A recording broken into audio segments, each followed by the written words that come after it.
I will call to order the Board of Election Commissioners for the City of Chicago. Good morning. My name is Mary Bell Hernandez. I'm the chair, and with me today, Commissioner June Brown, Ever, and Commissioner William Cressy. Also present. Next on the agenda is the consideration of the agenda. Any proposed changes? If not, we will proceed with the approval of the regular board meeting minutes of June 11, 2024. Two motions to approve. So moved, Commissioner Brown. Second, Commissioner Cressy. Properly moved and seconded. All those in favor, please state aye. Aye. Commissioner Cressy votes aye. Motion passes. Thank you. Now we'll go to the executive director's report. Mr. Holliday. Good morning, Madam Chair, Commissioner Brown, and Commissioner Cressy. Early voting is off to a strong start at our two downtown locations. As of last night, we now have 3,529 early voting ballots cast.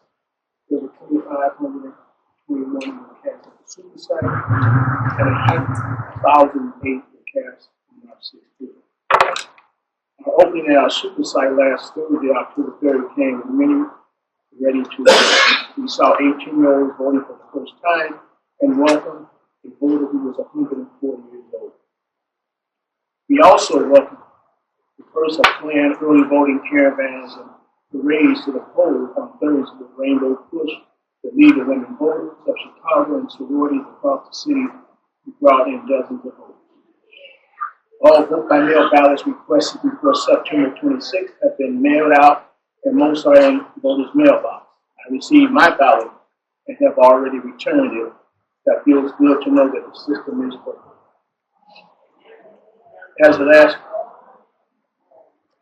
Today is the last day to turn in registration, and on October 20th is the last day to register online.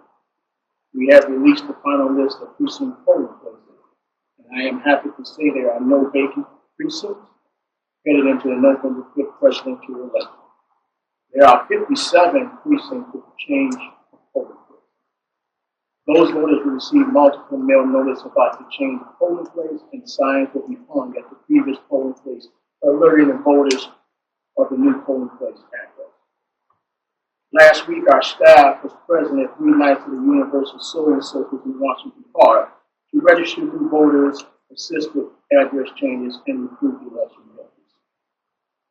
Staff also was out this Sunday at Silver Field for the last of our partnership days with the resource table and temporary vote-by-mail drop-off to collect fans' completed ballots. On Saturday, I was part of a panel discussion on elections and voter activation for the Illinois Legislators Black Caucus Foundation briefing and day of action for the elected officials across our state, along with Champaign's clerk Aaron Almond and Common Cause President Jay Young. We addressed several topics and answered questions, and I was proud to point to Chicago's overall strong voting turnout habit. Early voting in all 50 wards of Chicago opened October 21st. War staff are currently testing and securing all the voting equipment in preparation for the opening. On yesterday, staff was at Phillips High School to take registration for voters eligible to speak. So here's my report. Should we have any new voting sites? Yes, we have those mentioned 57 new, I'm sorry, early voting sites, no. Okay. Just voting precincts, Right. yes. Okay, great. Those are all clear, you said that information is going out to the voters? Yes, the information will be mailed to the voters in multiple mailings about the change of their polling place, and then we will post at the previous polling place where the new polling place is located. You said it will be done. Well, we just mailed down the on last Thursday, so that mailing should be going out today. It didn't go out yesterday.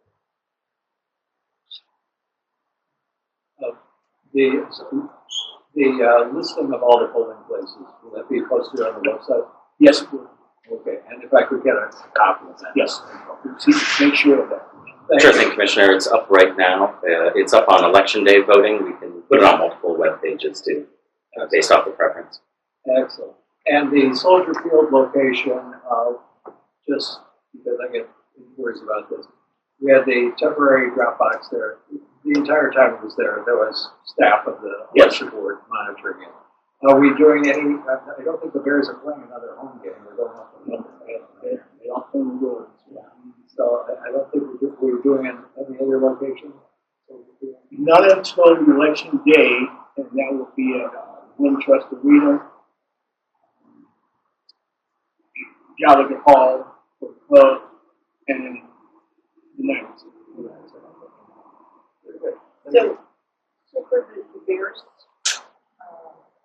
Soldier Field, we have a drop-off there. Okay. Just for these last few Sundays, not for election day. And just for the Sunday? Yes. What hours? It was between 8 a.m. and around 1 p.m. through the game. We were invited as part of the Bears for 3 Sundays. This was the last of those partnerships.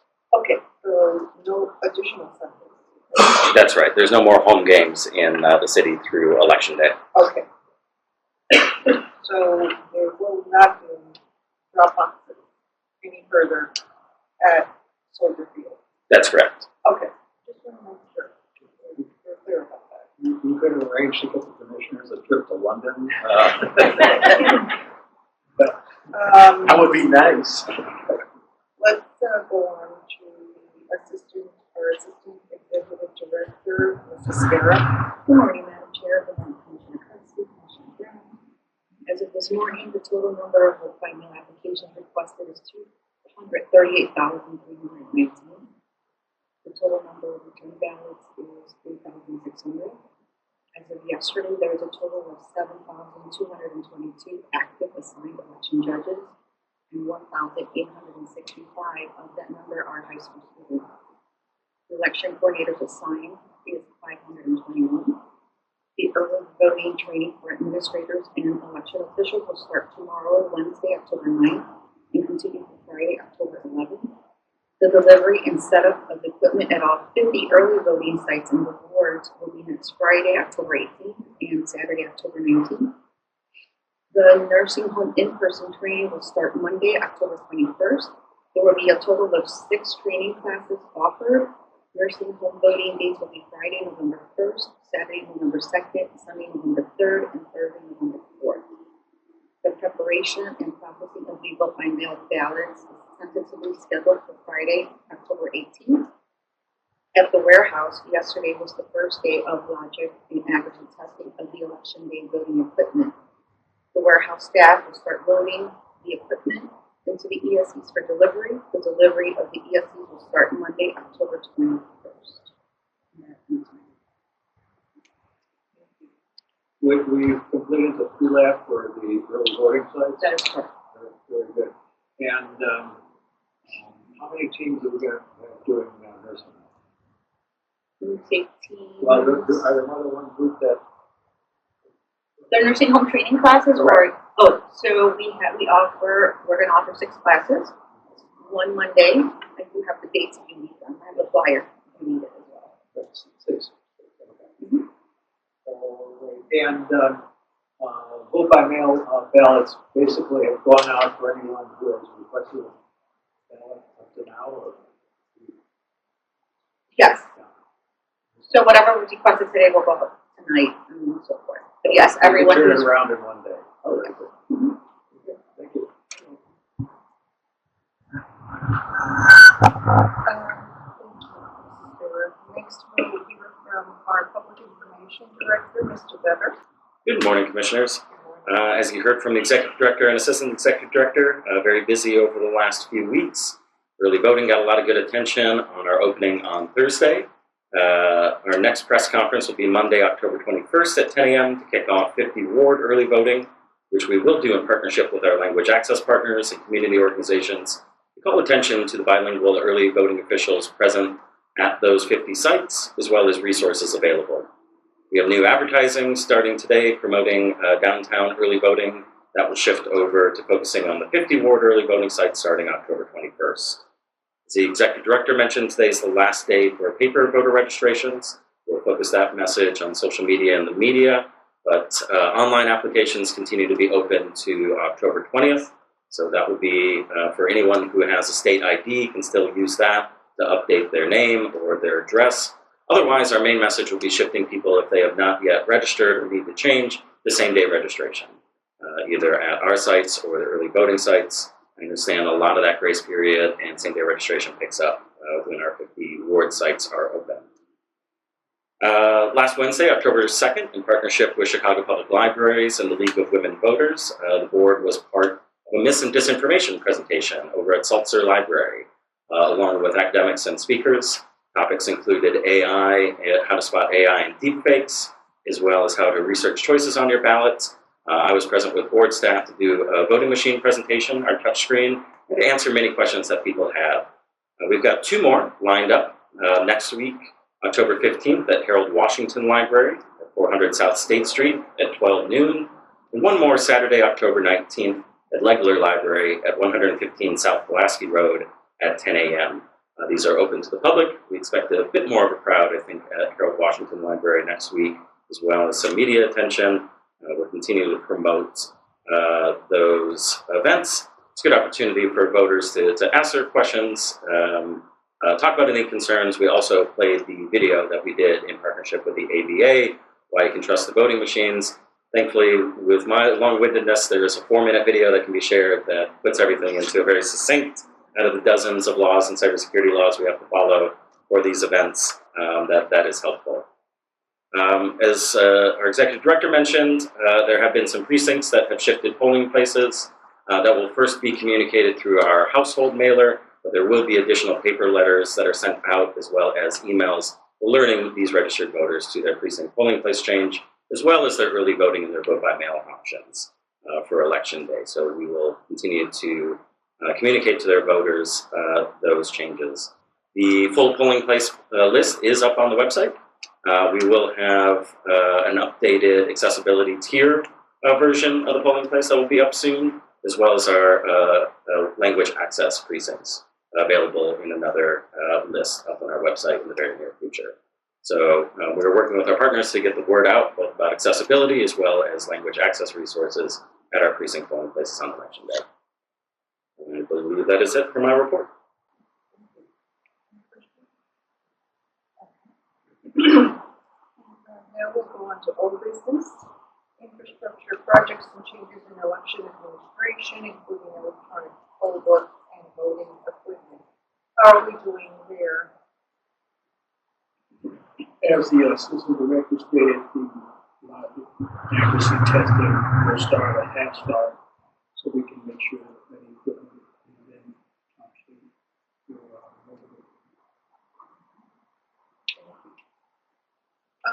Legislation, there is none at this time. Maybe just a little update on the future schedule. The fall Beatles session is scheduled for November 12th and 13th. First, if there are no community Beatles, we want to separate general class from production. Next year, the 104th General Assembly will begin on January 8th. So it's that 2025 session calendar will not be something.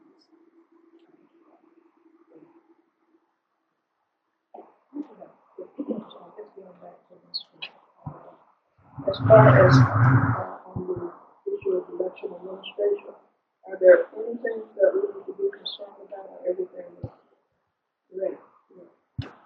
Well, at this point, to my recollection, everything is ready and on schedule.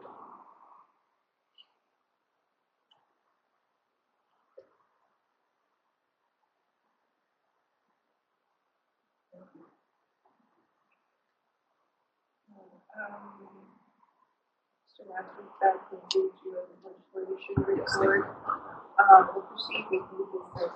The first item is a contract with CW Government LLC /Network Inc. for enhancement to the ongoing maintenance of procurement and management software system. Mr. Lasker?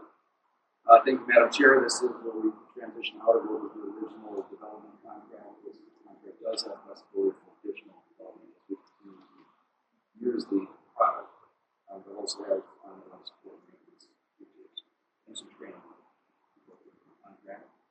And we offer both an 18 and 12-month option, slightly lower variable rate on the 18-month options. So that's what we recommend. And can you just explain a little bit about how this contract is different or supplementing the original contract? The original contract was really for the development of the product. It had a time frame that has expired. The development is being completed. The product is produced. We identified some modifications and enhancements we'd like to see. We will build custom for us, and so we're getting the drivers to start feeling it out. And changes that you want to make. This is, it's also because it's custom piece of software with this integration and maintenance and support recommendations that might arise. But under this contract, we're not going to build anything unless there's services requested by us. Okay. And then what is the compensation option? That's the difference between their offer for 12 months versus 18 months.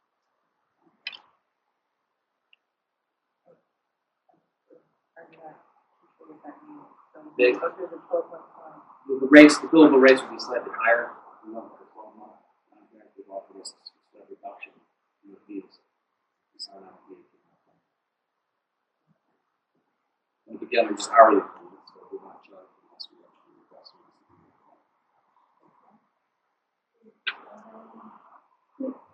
Just a quick question based on that wasn't part of our criminal system to understand. So is our new procurement person on board and She is using the software for that. She's on board with what she uses. We don't have a new procurement officer. We're still a vacancy in the position. But Amanda Weatherhill has been stepping up and helping out in that regard. And she had been the old procurement officer resigned during the development of this project. right, but We were interviewing and we were going to offer, and that individual accepted the job. We did bake it off.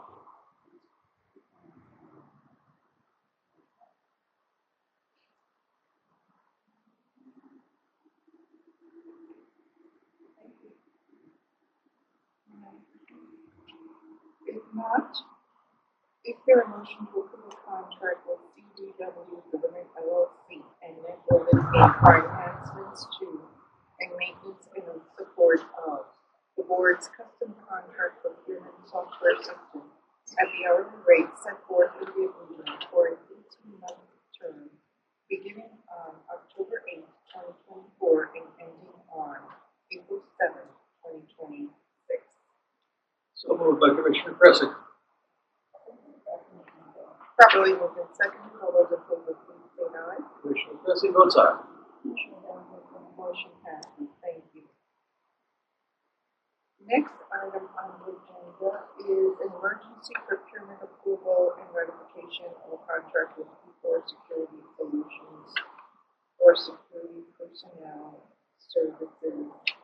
And we will hear from Mr. Holliday and Mr. Laxford. Yes, Madam Chair. P4 Security Solutions were secured after the police department couldn't provide us service, 24-hour service for our 191 location here at 69 West Washington and our warehouse. Back before the March election, they were declining services then, but they provided the services for March. And then not until, well, and in between that time, I looked for someone just in case they couldn't do it. So when we mailed the letter requesting the service on September 17th, they replied September 26th, stating that they couldn't do it. So we reached back out to P4 who could provide the service and have been providing service since September 29th at our warehouse when ballots started being delivered. So we needed someone there. And they didn't have the bodies. Although they have the overtime, they just don't have the bodies to provide us the service that we normally receive, even though statutory they should, but they refuse to do it. So we're going to be in conversations with them after the election, myself along with our general counsel, and see going forward how we can work with them. You said people is already providing the service? Yes, they are. So you're asking for an application? Yes. I notice we have a security officer in the back of the room here. Is he with, Yes, he is with P4, and as mentioned, I'm just going to have at our board meetings someone here. Everyone is welcome, but security present makes us feel a little better. We don't have to be clear. We have someone who provides that service. I see he is. This would be essentially the uniform that would be worn at all the locations as well. Yes, it is. And this is armed security? Yes, it is. Thank you.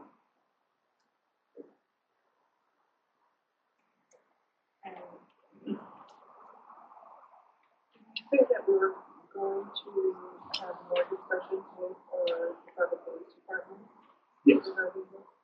Yes. They did say, and we read it agree now, with the circumstances, that they'd like to have future conversations on memorandum of understanding how this can work in the future. When we met in the lead up to the March primary, they were talking about providing these services, so I was called in the meeting. And I brought the statute with me, so the National Election Board, but it clearly says the Board of Election Commission is going to direct the police department services at this registration election. So when they acquiesced and performed those duties in March, I thought we were over this, but it wasn't until 26th or 27th of September that they looked back and said, we're not doing this. Even though they're violating. Even State law. I State law. informed them of that law back leading up to March. So when But it there comes was to, always way to go forward. well, that's very true. But I didn't want to have to sue the police department right now when we do have funds in the contract, or in the budget for these kind of services. But it's very clear that we have to have a very serious meeting with the police department. I want to bring in the city law department so that they can, the lawyers can see themselves with me to inform the police department that they really do have the statutory duty. Did we talk to them before September 17th? No. That's the letter was sent September 7th. Along the time frame that's the election. I've been approximately that much time before an election request goes out, it's always been granted. In March, they balked at it, but they explained the law and agreed to it. So what was their reason for balking? They say that they don't have the personnel to perform the request. Yet, for election day itself, it will be providing services. That is correct. And by services, that would be early voting sites, or what exactly does it extend to? Because they are not at every polling place. No. Investigating. What will they be providing? Yeah, we'll have our full 100 plus investigators on election day. Correct. So they won't be providing service at those locations, but if there's a need, they will take the call and be there. On the election night, they station a police officer at the end of the alley when all the returns and things are coming in. We have ballots that are coming in the precincts for the election terms. So that's the So they sort of thing. monitor our ballot counts. I'm just trying to, clarify. So on election day, the day itself, they will have uniformed police officers here at 69 West Washington. Do they have them at the super site as well? Any of the other early? No. That's where we're gonna have our, these, P or F. In addition- At those locations. In addition to our field investigators, which are often Will P4 be at our early voting sites? Just the super site? Just the super site, the sixth floor, and the warehouse. And that's normally what happens for every election. That is correct. As far as the funding, you said there are reserves for this one, for security, for this one? There was a line in our budget for personal service that this money came from.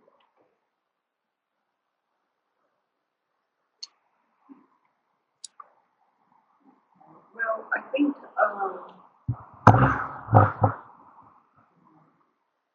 I was still a little, confused about why we did not take the action of going to court and compelling, the police department to provide us with services that they're required to provide us under the law. And instead of having to shell out additional money to do the work they're supposed to be doing, they have to figure out, you know, how to manage their workforce. They've done it for, you know, every year. And I don't understand why this year had to be any different. So I kind of wish we had a conversation about that beforehand to figure out what our options were and to decide what to do. Council. Now, the reason that they gave is they didn't have the personnel to do this, correct? Okay, they didn't say they didn't have the funding to do this, so could we get compensated for the costs that we're paying to contract these services out, to provide services that they're statutorily required to provide? that could theoretically be an option. It's the same taxpayers paying for it either way, so then you would be adding legal fees expenses to affect the taxpayers. The budget will be I guess the question is could we have used that money for something? Yeah, instead of, More election related then. yeah, then, Something. and so we're diverting our own funds, they're not. Yes.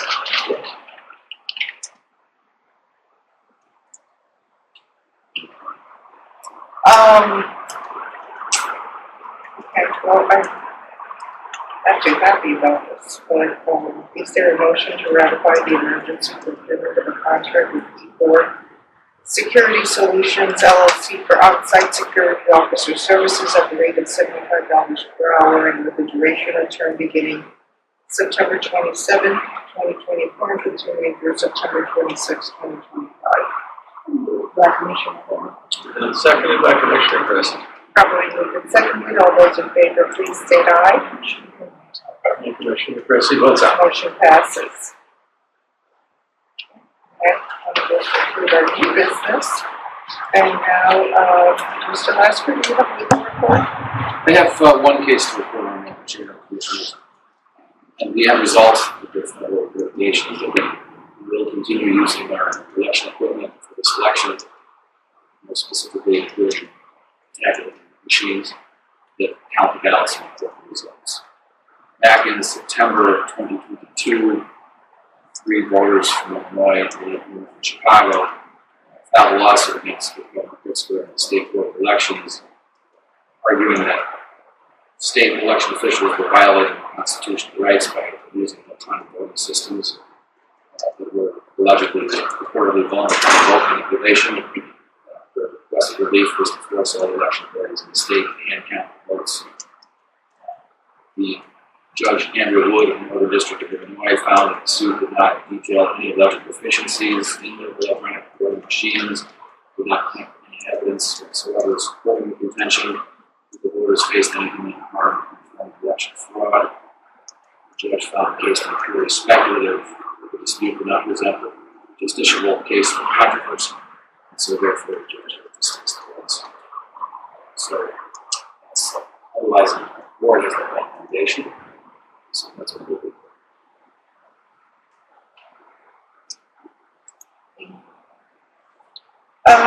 We'll now proceed to the bar financial report. We have a balance sheet and voucher listing for the City of Chicago, 2024 appropriation number 2405, dated October 8, 2024, in the amount of $1,412,400.09. Is there a motion to approve?